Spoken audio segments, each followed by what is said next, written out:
Hi friends, welcome to English Mithra.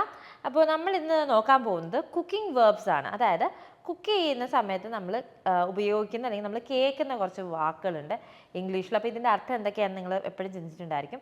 അപ്പോൾ cookery channels ഒക്കെ ഒത്തിരി ഇഷ്ടപ്പെടുന്ന കുക്ക് ചെയ്യാൻ ഒത്തിരി ഇഷ്ടപ്പെടുന്ന ആളുകൾക്ക് വേണ്ടിയിട്ടാണിത്. അപ്പോൾ ഫസ്റ്റ് വേർഡ് എന്ന് പറഞ്ഞാൽ ചോപ്പ്.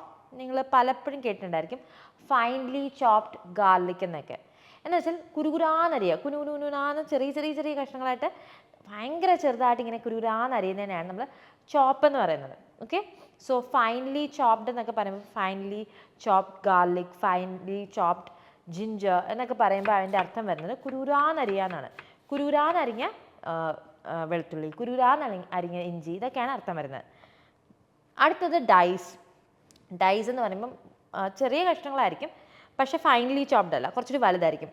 കൂടുതലും സ്ക്വയർ ടൈപ്പിലായിരിക്കും. ഇപ്പോൾ തക്കാളിയൊക്കെ നമ്മൾ എടുത്തിട്ട് 2ആയിട്ട് മുറിച്ചു, പിന്നെ 4ആയിട്ട് മുറിച്ചു, പിന്നെ 6ആയിട്ട് മുറിച്ചു, അങ്ങനെ നമ്മൾ മുറിക്കില്ലേ. അപ്പം സ്ക്വയർ ടൈപ്പ് പീസസ് ആയിരിക്കും. സ്ക്വയർ അല്ലെങ്കിൽ കുറച്ച് കട്ടിയുള്ള കുറച്ച് കനമുള്ള പീസസ് ആയിരിക്കും, പക്ഷേ ഭയങ്കര വലുതുമല്ല. ഒരു തക്കാളി നമ്മൾ 6ആയിട്ടൊക്കെ മുറിക്കുമ്പം കഷ്ണത്തിനൊരു വലിപ്പം ഉണ്ടാവില്ലേ, ആ ഒരു വലിപ്പം ആണുള്ളത് ഈ ഡൈസ് എന്ന് പറയുമ്പോൾ. ഓക്കെ, അതാണ് ഡൈസ്ഡ് എന്ന വാക്കിൻ്റെ അർത്ഥം. So for example diced onions, dice tomato, അങ്ങനെയൊക്കെ നമ്മൾ പറയില്ലേ, അതാണ് ഡൈസ് എന്ന് പറയുന്നതിൻ്റെ അർത്ഥം വരുന്നത്. ഇനി നമ്മൾ അടുത്ത് നോക്കാൻ പോകുന്ന വാക്കാണ് സ്ലൈസ്. അതായത് സവാള, അതുപോലെ തന്നെ തക്കാളി നമ്മൾ നീളത്തിൽ അരിയത്തില്ലേ, അതുപോലെ ഉരുളക്കിഴങ്ങൊക്കെ നമ്മൾ നീളത്തിൽ അരിയത്തില്ലേ, ആ നീളത്തിൽ അരിയുന്നതിനെയാണ് നമ്മൾ സ്ലൈസ് എന്ന് പറയുന്നത്. Okay, so sliced onions, sliced tomato, ഇതൊക്കെ നമ്മൾ നീളത്തിൽ അരിയുന്നതാണ്. ഇങ്ങനെ നീളത്തിൽ ഇങ്ങനെ സ്ലൈസ് ചെയ്യും, അതിനെയാണ് നമ്മൾ സ്ലൈസ്ഡ് എന്ന് പറയുന്നത്. ഇനി അടുത്ത വാക്കെന്ന് പറയുന്നത് സ്പ്രെഡ്. സ്പ്രെഡ് എന്ന് പറയുന്നത് നമ്മൾ ചീസ് അല്ലെങ്കിൽ ബട്ടറൊക്കെ നമ്മൾ തേക്കില്ലേ ബ്രെഡിൽ, ചപ്പാത്തിയിലൊക്കെ, അതിനെയാണ് നമ്മൾ സ്പ്രെഡ് എന്ന് പറയുന്നത്. Spread the cheese on the bread, അല്ലെങ്കിൽ spread the butter on the bread, spread some jam on the chapati. അപ്പം സ്പ്രെഡ് എന്ന് പറഞ്ഞാൽ തേച്ച് പിടിപ്പിക്കുന്നതിനാണ് നമ്മൾ സ്പ്രെഡ് എന്ന് പറയുന്നത്. ഓക്കെ, അടുത്തത് ഫ്രൈ. ഫ്രൈ എന്ന് പറയുമ്പോൾ എല്ലാവർക്കും അറിയാം വറുക്കുക എന്നാണ്. പക്ഷേ ഫ്രൈ തന്നെ 3 തരത്തിലുണ്ട്: deep fry, shallow fry, pan fry. ഇത് തമ്മിലുള്ള വ്യത്യാസം നോക്കാം.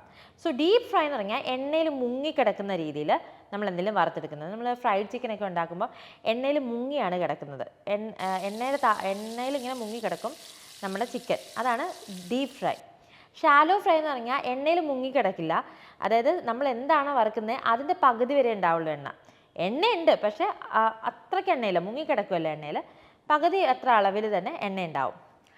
ഇനി പാൻ ഫ്രൈ എന്ന് പറഞ്ഞാൽ നമ്മൾ ചുമ്മാ എണ്ണയൊന്ന് തേച്ച് കൊടുത്തിട്ട് പാനിലിട്ട് വറുത്തെടുക്കുന്നതിനാണ് നമ്മൾ പാൻ ഫ്രൈ എന്ന് പറയുന്നത്. ഓക്കെ, സോ പാൻ ഫ്രൈ, തവ ഫ്രൈ ഒക്കെ അതാണ്. നമ്മൾ എണ്ണ തൂത്ത് കൊടുക്കും. ഡീപ്പ് ഫ്രൈഡേ പോലെയും അതുപോലെ തന്നെ ഷാലോ ഫ്രൈഡ് അത്ര എണ്ണയൊന്നും വേണ്ട, തൂത്ത് കൊടുക്കത്തേ ഉള്ളൂ നമ്മൾ പാനിൽ, അതാണ് പാൻ ഫ്രൈ. സോ ഇനി അടുത്തതായിട്ടുള്ളത് മെൽറ്റ്. മെൽറ്റ് എന്ന് പറയുന്നത് melt the cheese, melt the butter എന്ന് പറയത്തില്ലേ, അലിയിക്കുക, അല്ലെങ്കിൽ മെൽറ്റ് ദ ഷുഗർ, അതും പറയും. നമ്മൾ എന്തെങ്കിലും ഒരു സാധനം ചൂട് കൊടുത്ത് അലിയിക്കുന്നതിനെയാണ് നമ്മൾ മെൽറ്റ് എന്ന് പറയുന്നത്. For example melt the butter. Okay, you should melt the butter first. ആദ്യം ബട്ടർ മെൽറ്റ് ചെയ്യിക്കണം. അതെങ്ങനെ മെൽറ്റ് ചെയ്യിക്കുക? നമ്മൾ കുറച്ച് ചൂട് കൊടുത്ത് മെൽറ്റ് ചെയ്യിക്കണം. To make sugar syrup you will have to melt the sugar എന്ന് പറയുമ്പോൾ ഷുഗർ നമ്മൾ മെൽറ്റ് ചെയ്യിക്കണം, അലിയിക്കണം എന്നാണ് പറയുന്നത്. ചൂട് കൊടുത്ത് അലിയിക്കണം, അതാണ് മെൽറ്റ് എന്ന് പറയുന്ന വാക്കിൻ്റെ അർത്ഥം. ഇനി വരുന്നത് പീൽ. പീൽ എന്ന് പറയുന്നത് നമ്മൾ തൊലി ചെത്തി കളയുന്നതിനാണ് പീൽ എന്ന് പറയുന്നത്. For example peel the cucumber. കുക്കമ്പറിന് പീൽ ചെയ്യാന്ന് വെച്ചാൽ എന്താ, കുക്കമ്പർ തൊലി കളയാനാണ് അർത്ഥം. അതുപോലെ തന്നെ പീൽ ദ പൊട്ടേറ്റോസ്, പൊട്ടേറ്റോസിൻ്റെ ഉരുളക്കിഴങ്ങിൻ്റെ തൊലി കളയുക. സോ തൊലി കളയുന്നതിനെയാണ് നമ്മൾ പീൽ എന്ന് പറയുന്നത്. ഇനി അടുത്ത് ഗ്രേറ്റ്. ഗ്രേറ്റ് എന്ന് പറയുന്നത് നമ്മൾ ചീന്തുന്നതിനെയാണ് ഗ്രേറ്റ് എന്ന് പറയുന്നത്. അതായത് എല്ലാവരുടെയും വീട്ടിലുണ്ടായിരിക്കും ഒരു ഗ്രേറ്റർ, അതിൽ വെച്ച് നമ്മൾ ഇങ്ങനെ ബീട്രൂട്ടൊക്കെ ചീന്തില്ലേ, കുരുകുരാന്ന് കിട്ടും നമുക്ക്, അതിനെയാണ് ആ ചീന്തുന്നതിനെയാണ് നമ്മൾ ഗ്രേറ്റ് എന്ന് പറയുന്നത്.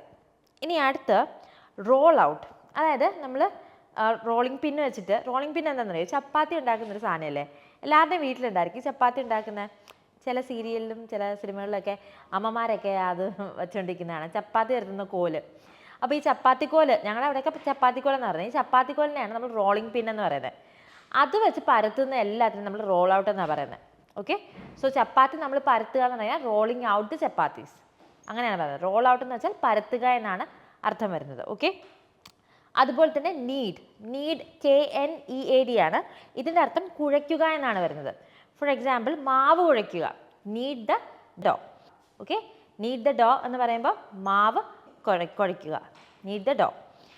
ഇനി അതുപോലെ തന്നെയുള്ളതാണ് സ്റ്റിർ. സ്റ്റിർ എന്ന് വെച്ചാൽ ഇളക്കുക, വഴട്ടുക, ഇതിനെല്ലാം അർത്ഥം സ്റ്റിർ എന്നാണ് വരുന്നത്. ഓക്കെ, സ്റ്റിർ എന്ന് വെച്ചാൽ ഇളക്കുക എന്നും വരും, വഴട്ടുക എന്ന് വരും. സ്റ്റിർ ദ വെജിറ്റബിൾസ്, അതുപോലെ തന്നെ സ്റ്റിർ ദ പോട്ട് ഇളക്കുക എന്നുള്ള അർത്ഥത്തിൽ വരും.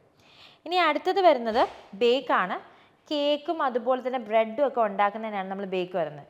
Bake the cake, I will bake the bread എന്നൊക്കെ പറയും. സോ കേക്ക്, ബ്രെഡ് ഇതൊക്കെ ഉണ്ടാക്കുന്നതിനാണ് നമ്മൾ ബേക്ക് എന്ന് പറയുന്നത്. ഇനി അടുത്ത് വരുന്നത് low flame, high flame, simmer, ഇതൊക്കെയാണ്. സോ ലോ ഫ്ലെയിം എന്ന് വെച്ചാൽ ഭയങ്കര കുറഞ്ഞ തീയിൽ, ഏറ്റവും കുറഞ്ഞ തീയിലാണ് നമ്മൾ ലോ ഫ്ലെയിം എന്ന് പറയുന്നത്. Put the water on low flame എന്ന് വെച്ചാൽ ഏറ്റവും കുറഞ്ഞ തീയിൽ വെള്ളം ചൂടാക്കുക എന്നാണ്. ഇനി ഹൈ ഫ്ലെയിമോ, put the water on high flame എന്ന് പറയുകയാണെങ്കിലോ ഏറ്റവും കൂടിയ ഫ്ലെയിമിൽ വെള്ളം ചൂടാക്കുക എന്നാണ്. ഇനി സിമർ എന്ന് വെച്ചാൽ എന്താണ് അർത്ഥം? വെള്ളം ഏറ്റവും കൂടിയതുമല്ല ഏറ്റവും കുറഞ്ഞതുമല്ല, അതിൻ്റെ നടുക്കുള്ളതിനെയാണ് നമ്മൾ സിമർ എന്ന് പറയുന്നത്. സിം എന്ന് പറയുന്നത് സിമ്മിലിടാൻ പറയും, അതിനെയാണ് നമ്മൾ സിമർ എന്ന് പറയുന്നത്. അപ്പോൾ നമ്മളിന്ന് പഠിച്ചത് കുറച്ച് യൂസ്ഫുൾ ആയിട്ടുള്ള കുക്കിംഗ് വിക്കാബുലറീസ് ആണ്.